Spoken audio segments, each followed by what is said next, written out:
پیر مظہر شاہ صاحب جو کہ خود بھی رکن ہیں فریڈم فلٹ قلعہ کے، میرے ساتھ موجود ہیں. میں بے حد شکر گزار ہوں آپ کے وقت کی. سب سے پہلے جو آپ کام کر رہے ہیں، جو آپ کوشش کر رہے ہیں، آپ بھی حصہ تھے لیکن کشتی خراب ہوئی جس کی وجہ سے آپ کو سفر ختم کرنا پڑا. اس وقت آپ کہاں پر ہیں اور کتنی بوٹس تھیں سر جو آگے نہیں بڑھ سکی؟ بسم اللہ الرحمن الرحیم. دیکھیں جی، کل تقریباً یہ 48 بوٹس تھیں، کشتیاں جن میں چھوٹے جہاز بھی تھے اور بڑے بھی تھے. ہماری کشتیاں چھوٹی تھیں. ہم 3 تاریخ کو تیونس پہنچے اور ہمارا ٹریننگ سیشن مکمل ہوا اور ہماری کچھ کشتیاں 14 سے وہ صحیح پورٹ سے نکلی اور میری کشتی ڈاکٹر اسامہ جس میں تھے اور کچھ تیونس کے ساتھی تھے، ایک جرمن ساتھی تھے، ایک آئرلینڈ کے تھے اور ترکی کے 2 ساتھی تھے. ہماری کشتی گمرک ایئرپورٹ جو گمرک پورٹ ہے، بندرگاہ ہے جو تیونس کی، وہاں سے 15 کو نکلی.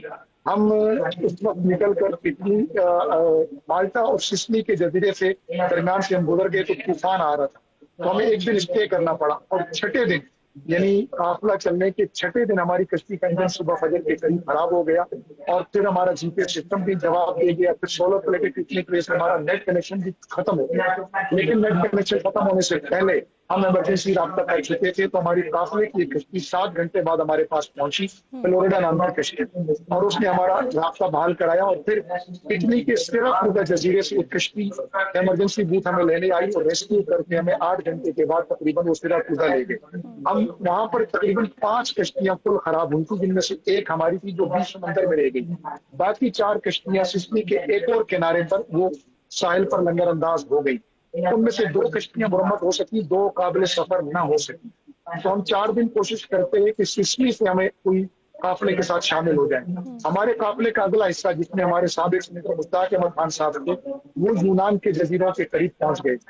تو پھر میں بائی ایئر جو ہے وہ لازقیہ شام کے ساحل پر چلا گیا، کیونکہ یونان کے بعد انہوں نے لازقیہ آنا تھا. لیکن مجھے وہاں پہنچنے کے بعد بتایا گیا آرگینائزنگ کمیٹی کی طرف سے کہ سیکورٹی کلیئرنس نہ ہونے کی وجہ سے لازقیہ کشتیاں نہیں آئیں گی. تو پھر میں واپس اٹلی یورپ کی طرف آ گیا. ڈاکٹر اسامہ صاحب پاکستان واپس چلے گئے کیونکہ ان کے پاس ویزے کی سہولت نہیں تھی، میرے پاس آفیشیل پاسپورٹ تھا.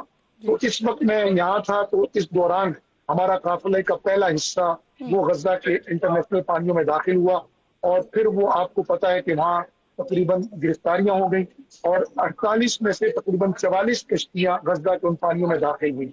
اور اس میں ہمارے ایک ساتھی تھے عزیر نظامی صاحب، وہ آبزرور بوٹ میں تھے. لیکن جب ہماری جو اصل مدر بوٹ تھی، فیملی بوٹ جس کا نام تھا، جس میں برازیل کے تھیاگو اور گریٹا تھی، وہ خراب ہو گئی، اس کا بھی انجن فیل ہوا. تو پھر اس آبزرور بوٹ کو جس کا نام کیسر تھا، اس کو مدر بوٹ بنا دیا گیا.